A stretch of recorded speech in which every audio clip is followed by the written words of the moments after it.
I hope you guys are buckled in and ready because this episode is about to get stressful. As I unload the car, it is around 10 in the morning on Friday, September 20th. We've got 1 week exactly until we need to be in Monterey for GridLife Laguna Seca. Over the last few weeks, we've gotten a fresh K20 swapped into this Ferrari, and in the last episode, we got it fired up for the very first time. Today, we're at Animal Auto so we can put this thing on the dyno and get it tuned. It's the last major step towards getting this thing ready to go back out on track for the first time in nearly a year.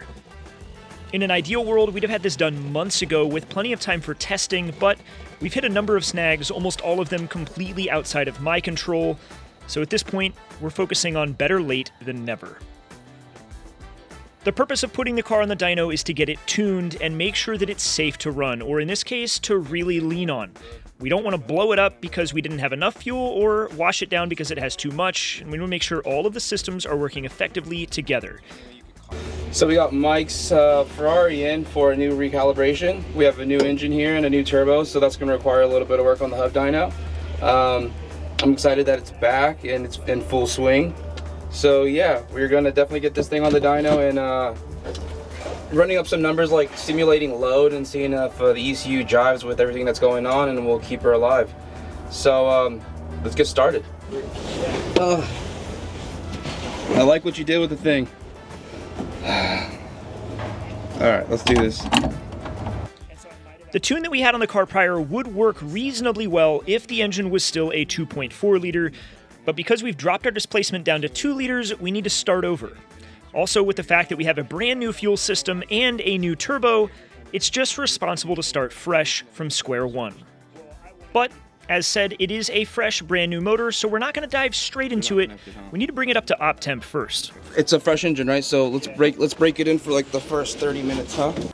We can't do a traditional 1,200-mile road break-in on this thing, but we can let everything come up to temperature and make sure that the ring's set. We want to give everything a chance to get well oiled and lubricated, and know that once we decide to lean on this engine, we're not going to break it right away. As for our goals, yes, this engine will make 1,000 horsepower, but we don't really need that.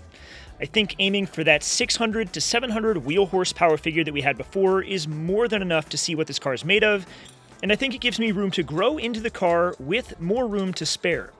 I think a low boost 400 to 500 horsepower tune will be more than adequate to break this car in on track. As it stands, the engine's only been run 3 times. The first startup we showed you last week, the startup to get it onto the trailer, and then the startup to pull it into the dyno itself. Next will be our initial warm-up session where we'll bring the engine up to full temperature, then we'll shut it down and change the oil one final time before we fire it up again to make real horsepower. As you guys have seen, dyno days often don't go smoothly. There's a lot of hiccups to solve and sometimes things break. Just on this channel, we've had clutch issues, intercoolers explode, and all sorts of fuel system problems we've had to diagnose, and that only scratches the surface. But at this point, the 244 GTK has run around a track numerous times, and we know that all of the systems that are attached to the engine should work without any trouble. We know the cooling system is effective in keeping the engine cool, and although the fuel system is new, it should work as it's not overly complicated. We know that our wiring works, we know that our turbo plumbing works, we know that the intercooler works. It really should just come down to the engine itself and the tune that we need to put onto it. If there's going to be a failure today, it's going to come when we lean on it. It can be a lot to ask of an engine this size to make 7, 8, or 900 horsepower, or at least that's what we'd expect, but sometimes the gods of speed don't care what it is that you're doing or trying to accomplish, they're simply going to put up a fight. In our case, we were only 1 minute into our initial warm-up session when disaster struck. As Andrew sat watching all of the data from the car as it came up to temp, he noticed that one of the EGT sensors was reporting a slightly hotter temperature on cylinder 4. That alone didn't warrant an immediate shutdown, but this did.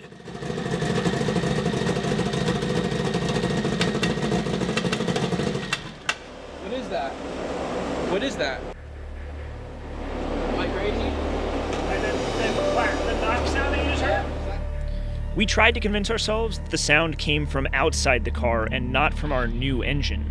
But the reality of the situation was that we knew we needed to at least pull the valve cover and perform an inspection. It didn't sound like bottom end rod knock, which is a good thing, but it did sound like it could come from the cylinder head itself. We hoped that instead maybe it would be a belt drive accessory or something bolted to the engine clacking and making noise, but that was not the case. This was going to be a bigger issue because what we found was a broken rocker. Now we'll get to how and why it failed here in a moment, and importantly, I'm not putting blame on anybody. Right now I just want to figure out how we're going to solve this issue because in an ideal scenario, I still want to make it to the track. Okay, so this cylindrical bearing right here broke on the shaft, and that's what rides on the camshaft. And the downside here is that it chewed up the number 4 lobe on it. It's definitely a bummer. Why that happened right now, just idling, no break-in time even at one single heat cycle is a little alarming. I think we caught it in time before it's actually an issue with the rest of the engine. Or at least that was the initial hope, but we had two major realizations. One, importantly, was that the needle bearings from the roller bearing had all escaped and gone throughout the inside of the engine. We were finding them in every nook and cranny and knew that they were going to also be in the oil pan and oil pump. There were also pieces of the steel bearing shell inside the engine and a lot of aluminum because the cam had worn down on the rocker itself once the bearing broke. Now, before anybody goes attacking the K-Series platform and saying, this is what I deserve for not sticking with the factory motor or going with something like an LS, let's talk about why it broke. And why is a fair question because this is a new engine from 4-piston to replace the last one that exploded at GTA Finals. Well, it turns out that the rockers and cams in this new engine are actually reused out of the engine that exploded a year ago. Now, in transparency, I'll say that shocked me when I found out once I called up 4-piston to explain the problem we were having, but they assured me that that is standard practice for them, and given that I'm not an engine builder, I turn to experts to tackle this kind of work.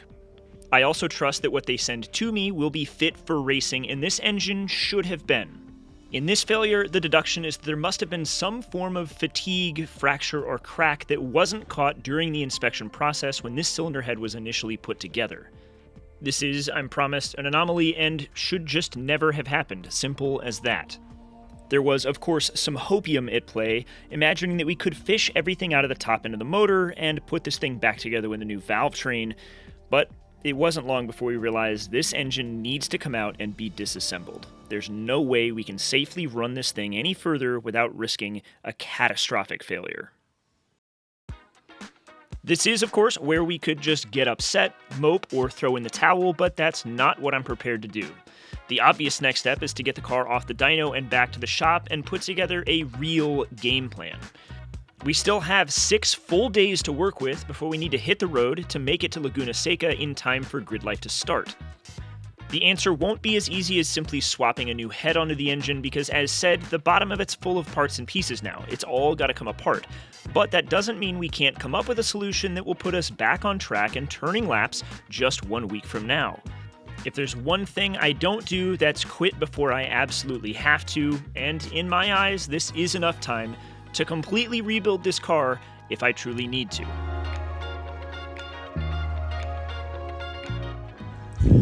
All right, here's where we're at. I just got off the phone with 4-piston, and they are overnighting us an engine. It's gonna be here Wednesday, sometime between noon and 2 o'clock at LAX, and I gotta go pick it up, come back here. And then between Wednesday afternoon, I'll probably get back here from LAX, I don't know, 5 p.m., if I had to guess. From that moment, we've got until Thursday midday to get that engine installed in this car with our dry sump system. We gotta fit that to the motor. Get everything plumbed back in. We have to wire in VTEC because they're sending over a VTEC motor instead of a VTEC killer motor like we have now. Got to get it over to the dyno. Got to do all of our base tuning. Then got to actually make power and set it all up. We got to break it in, all that kind of stuff. And then we got to put the car in the trailer and head, 6-7 hours north to Monterey so we can actually get to Laguna Seca by Friday morning. There's not many hours there. Thankfully, I have a little bit of extra time to get this thing pulled apart, but it's Monday at lunchtime right now. I just got word that this is possible. 4-piston said, hey, we have an engine here. We want to make sure that you make that event. Let's do this. And so thankfully, they're down. They want to make this happen. So it's on me now to put in the time, make this thing work. I'm going to focus on tearing this car apart. Anthony's putting together the episode that you guys haven't seen yet. but I guess, yeah, the episode you guys are watching now, last week, I don't know. He's working. I told him, you got to work on content while I work on this. I don't know how much I'm actually going to film. I'm tearing this thing down solo. It takes a lot of hours to do. Everything's got to come out, but I don't want to give up. I want this more than anything. And thankfully, Four Piston is down to make that happen. So let's do this.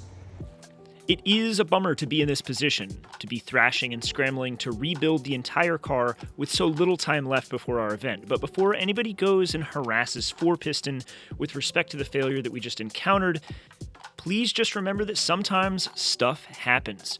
And what's more important than that is how they step up to the plate and help make sure that we make it to our event. And that's exactly what they're doing. They are overnighting a brand new, freshly built crate engine with 24 hours notice. And so it's on me to do the rest of the work to get this car disassembled and reassembled in time.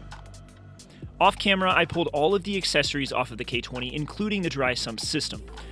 Our goal is to make sure there's no foreign debris or bearings trapped anywhere inside of it, and the decision to pull this thing apart proved to be a smart one because I found a number of needle bearings deep inside of it.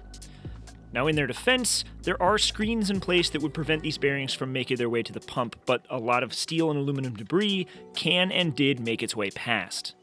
The design of this oil pan is a two-piece construction. We're going to unbolt the two halves and clear out all of the internal passages which exist in place of your more traditional dry sump hoses. Along with the oil pan, we have to completely disassemble the dry sump pump itself.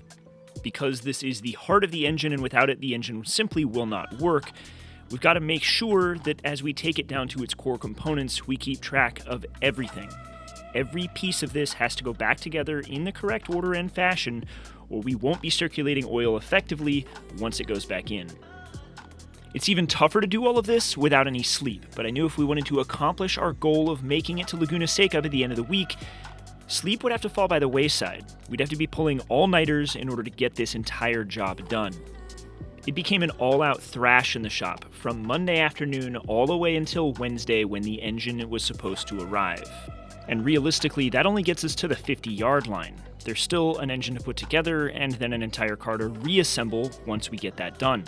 There is a ton of work yet to go.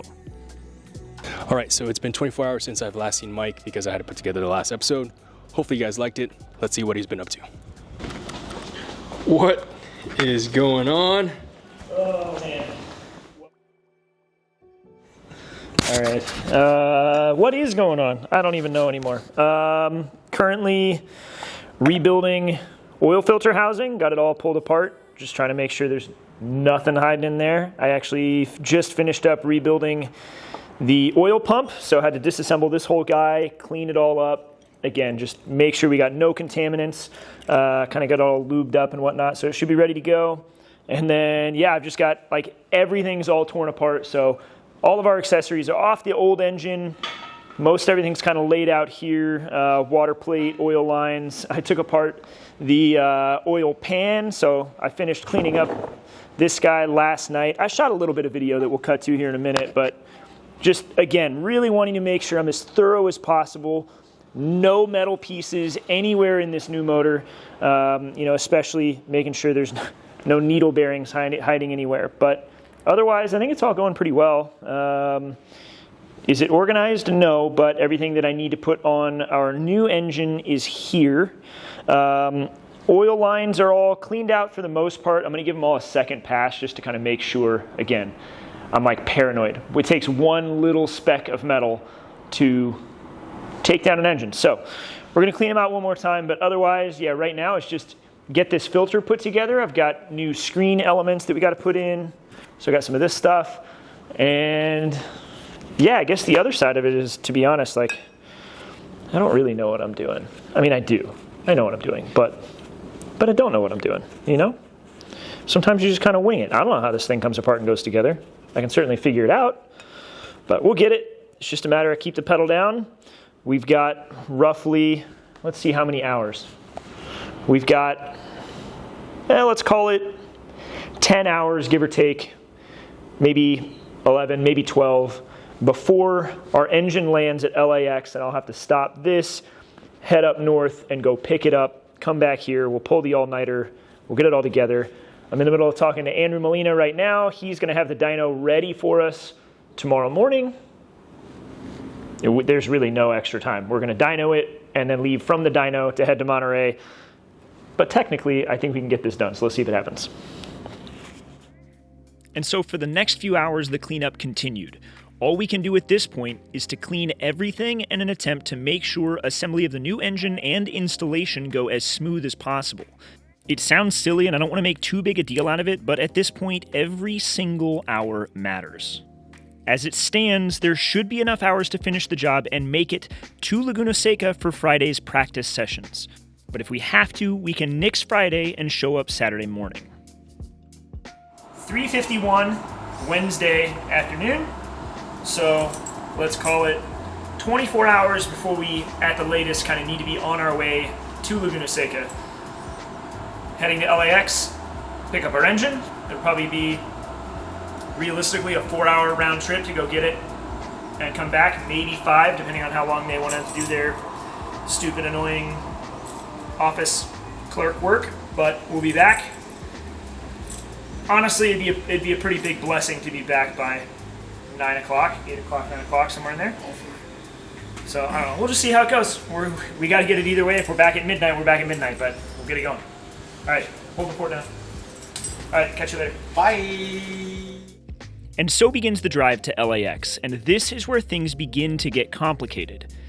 Initially, the engine was set to arrive around 2 p.m. on Wednesday. The engine was set to be loaded onto a United Airlines flight departing from Indianapolis and landing at LAX, but unfortunately, the TSA wouldn't load the engine onto the plane. And this is where 4Piston really upped the ante and went above and beyond. They took the engine 2 hours north to Chicago to get it on the next available flight out of the region. This is where a 6 p.m. arrival time comes from, and that's why I left the shop at 4 p.m. Now, I didn't record any part of this trip because I didn't think it'd be important to the story.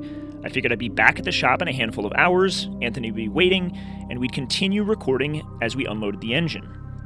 But as I arrived at LAX 2 hours later to pick up the engine, I was informed by the cargo team that the engine simply didn't make the flight. At this point, it's only 38 hours until the event begins, and our engine is still on the ground in Chicago. We were then told that the soonest the engine would arrive would be on the same flight on Thursday, eating up 24 hours of usable time, and meaning no matter what, we were going to have to miss Friday at Laguna Seca, giving us only Saturday to participate. Honestly, it felt like a death blow, but I wasn't ready to throw in the towel, so we went back to the shop and simply waited. And of course, as my luck would have it, it missed its next flight as well. Somebody dropped the ball somewhere, and now its new arrival time was set to be 8 p.m. And then, of course, there were weather delays, which delayed that flight by 6 hours. And that means, at this point, United Airlines has consumed 32 hours of usable time to finish this project, with nothing to show for it. But finally, at 2 a.m. Friday morning, we got confirmation that the flight had landed, and we were on our way to LAX to finally pick up our engine. GridLife began in only 6 hours, so clearly we were going to miss day 1, but it felt like there was a real chance we could pull this off and make day 2. With that mindset, we now had 30 hours to finish everything and make it 8 hours north to Laguna Seca. But we're off to a bad start because that's not where the delays stopped. Upon arrival, I was told we had to wait yet another 2 hours for pickup. All right, update. It is now 4 in the morning because they've told us that's how long we have to wait until the crate is unloaded from the plane and then brought over to this building and then, cleared and signed off and all that stuff. So I'm gonna walk back inside and find out if indeed it is ready for pickup. Fingers crossed. But no, 4 a.m. didn't happen either. When I went inside, I was told there was a shift change for United Cargo and that there was no way I could get my engine despite being able to see it on the other side of the customs fence. Still no. Now they're saying 6 a.m. So I don't know, man. I'm trying to just find the humor in this situation because this is absurd. I don't even know what to do with it or about it. I can't do anything. It's completely out of our control. And it's not funny at all. I just don't know what else to do other than completely lose my cool. I don't know. I think the hard part is at some point, I do have to admit that we're out of time. And I know I've already said that in this episode, but best case scenario, we will be back to the shop at 7 a.m. and still have to like unload the crate, open the crate up, get the engine out of it, get the engine on the stand so that I can start assembling the dry sump and getting all the pieces on the motor and stuff. Like, that's literally best case scenario is probably maybe 7:30, maybe 8 o'clock to have the swap starting, the engine assembly starting and going, and then it's going to take hours from there. I would bet at least 5, maybe 6 to get everything on that engine put together, all the accessories on it, and then get the engine in the car, get everything hooked up, etc., etc. You get it. So what? That puts us after lunch, before we could even be heading to the dyno, on Friday, the day that the event has already started. So I don't know. I guess technically still doable if we drive up overnight and hit no snags on the dyno. So I don't know. We'll see. And so despite 4Piston's best efforts to get us an engine on Wednesday, United really screwed us, and it cost us nearly 40 hours in total. And it's hard to say I've ever been more mad at anyone because these hours are critical. But finally, at around 6:30 a.m., the crate was loaded into the back of my truck, and it was time to knuckle down and put in every ounce of effort possible. Following the drive back to the shop, we had exactly 24 hours to get this done. Awesome, thank you. Anthony showed up a little bit after I got some of the accessories bolted to our replacement 4-piston K20. Most of the accessories went right on because we've done this countless times before, but there are a few things that I forgot to account for with respect to the amount of time that we have, namely swapping over the damper from the front of the engine. It took me a while to figure out what tools I have that could actually remove it, and then even longer to find all of the appropriate torque specs. Some came from 4-piston, some came from ATI, and others came from Daily Engineering for the dry sump accessories. On the note of dry sump, of course the pan went together along with the pump, and everything got mounted up without an issue. We swapped over our engine mounts, the alternator, the intake manifold, and all of our oil accessories, getting us several steps closer to dropping this in. Up next, of course, is the clutch and flywheel package, which all need to get properly torqued. Now, as a quick rundown for what this engine is in case you missed it before, it's largely similar to the engine we just installed. It is a 4-piston KT1000 2-liter K20 running a TSX K24 head.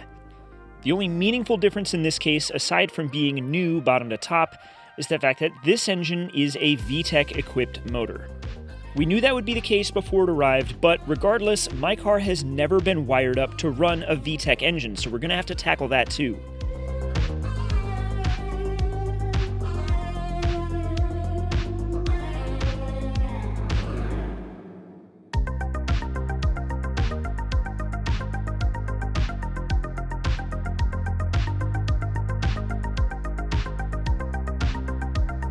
Slowly but surely, everything came together, and 1, it helps that I did all of this work just a couple of weeks ago, but 2, it helps that a number of my closest friends were all around to help lend a hand.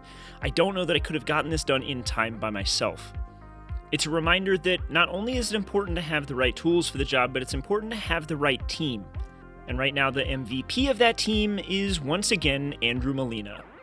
When he's not tuning the car, he's here to lend a hand, not only getting bolts turned, but some of the wiring done so that our VTEC will actually work. If everything goes according to plan, there's still potentially enough time to get this over to his shop and put it on the dyno, but if that's going to happen, we've got to keep the pedal down.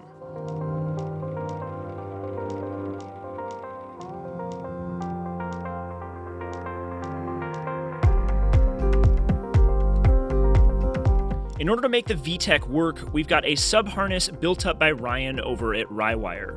He was willing to whip this up as an emergency call within just a few hours based on some measurements and some requirements.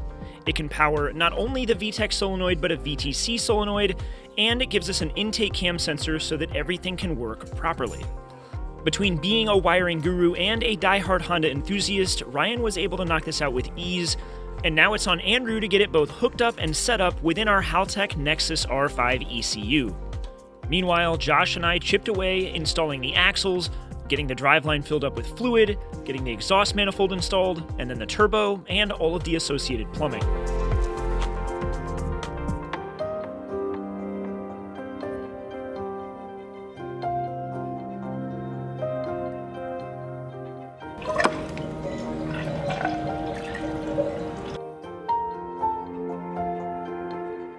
All right, so it is now 5 p.m. It has been a 9-hour sprint to get this whole thing buttoned up. It took way longer than I thought that it would, just lots of little hurdles, or just little things that have nickel and dimed our time to death, and just making sure we didn't mess anything up. I don't want to rush and have a much bigger regret. So we've been taking our time, so to speak, while working as quickly and efficiently as we can. And it's together, it's full of fluids. We've got oil pressure, we've got fuel pressure.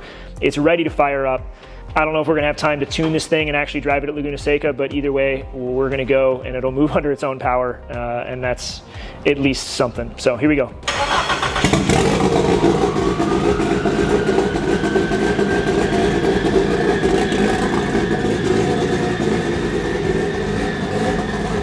It's official, the 244 GTK lives again.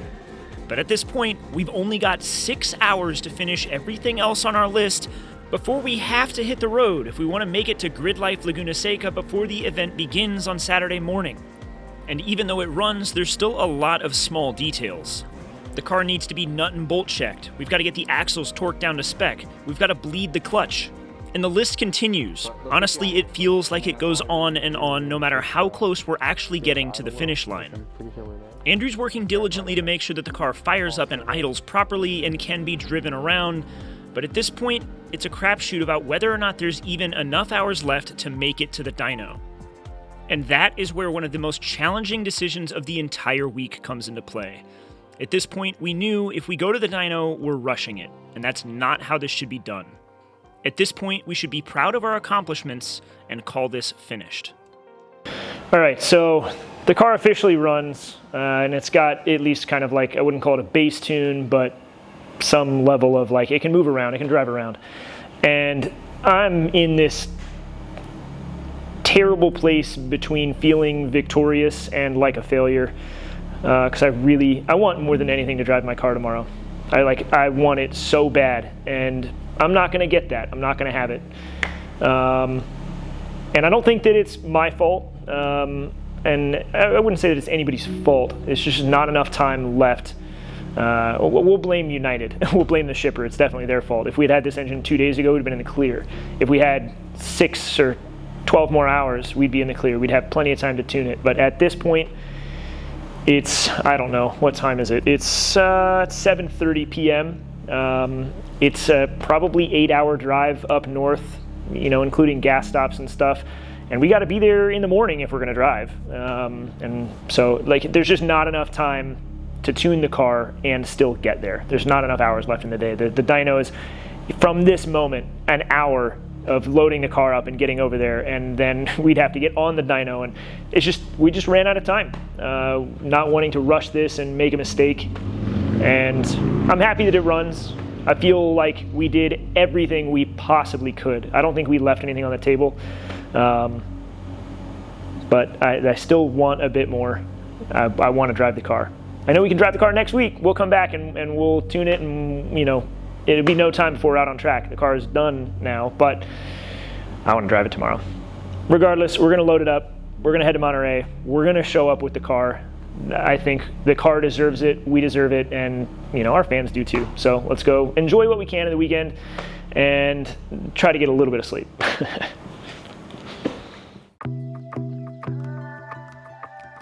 The drive through the night was arduous, but arriving at sunrise at Laguna Seca with that famous thick morning fog honestly can't be beat. The sensation of defeat began to wane, and excitement began to build because no matter what, this was going to be a fun weekend at an amazing event. If you've been under a rock and don't know what GridLife is, it's a bit of everything for everyone, no matter what you're into. There's drifting, there's time attack, and there's wheel-to-wheel racing, and if you're not into any of those, there's also an incredible music festival that caps the weekend. I've been wanting to go to a GridLife event for a long time, and this was a special one to show up to.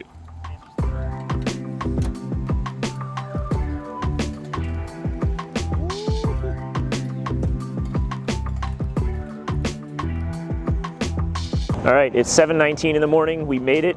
We made it with 1 hour to spare. We made it to our hotel, we checked in, we had a 1 hour nap, and then had to leave to come here. So, to say we didn't have time to tune it is an understatement, but we made it, it runs. And as said last night, that's worth celebrating. I'm excited, we're gonna see a ton of friends today. We still get to post up under the Falcon Big Rig, look at this. That's our home for the weekend, that's pretty sick. So, I'm excited.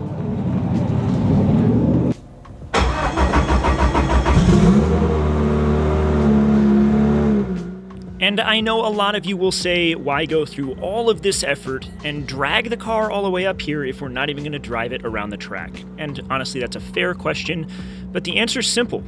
I want it here, fans want it here, and of course, Falcon wants it here too.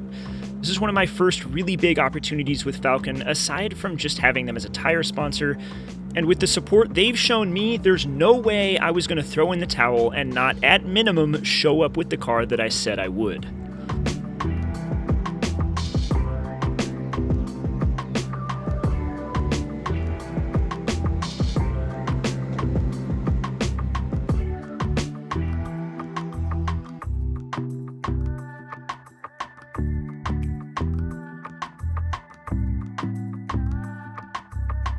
We spent a little bit of time getting the car assembled with respect to aero, and then of course it needed a serious cleanup because it's been sitting in my shop for, again, a whole year, and it's got a year's worth of dust on it too.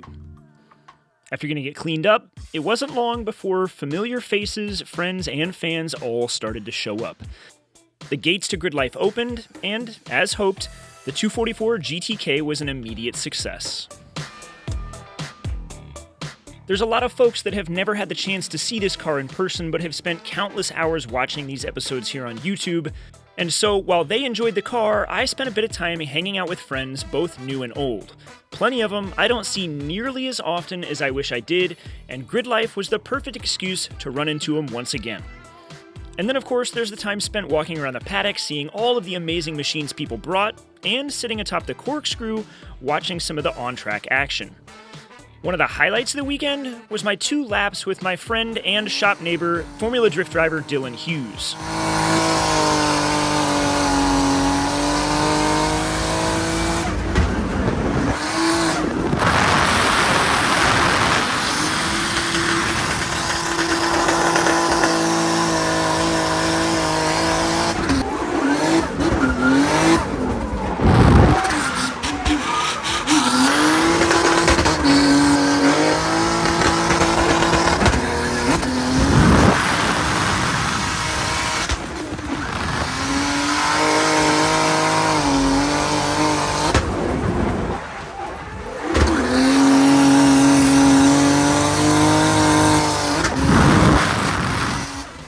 Yeah, a flying lap around Laguna Seca is special, but you'll be hard-pressed to convince me that one spent completely sideways isn't just as good.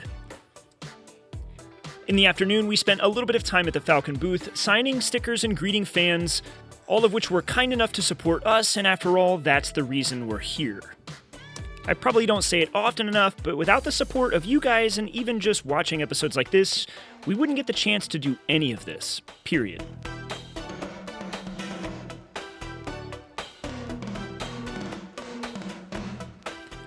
In all honesty, there were a handful of moments I was really disappointed not to be driving my car this weekend, and I know that's understandable, but despite that, it was still such an enjoyable experience. And Falcon had one final way to ice the cake, a photo shoot they had in mind by loading the 244 GTK onto the liftgate of their 18-wheeler. I don't know that anybody's asking, but I think this looks right at home, a match made in heaven, and I certainly wouldn't mind seeing a bit more of this in the future. Maybe with a bit of luck and some persuasion from you guys, we can convince Falcon to deliver the 244 GTK to another event, in the big rig.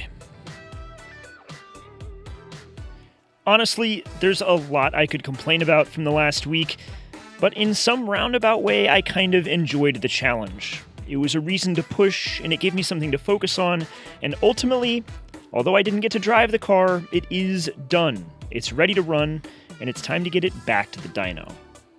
GridLife itself was an awesome experience, and I'm eager to go back to GridLife Laguna Seca next year, and if I can swing it, some of the other events between now and then. I've got my eyes on the GTA finals, but either way, here's to some successes and some failures of the last week, and I'm excited to catch you guys in the next one.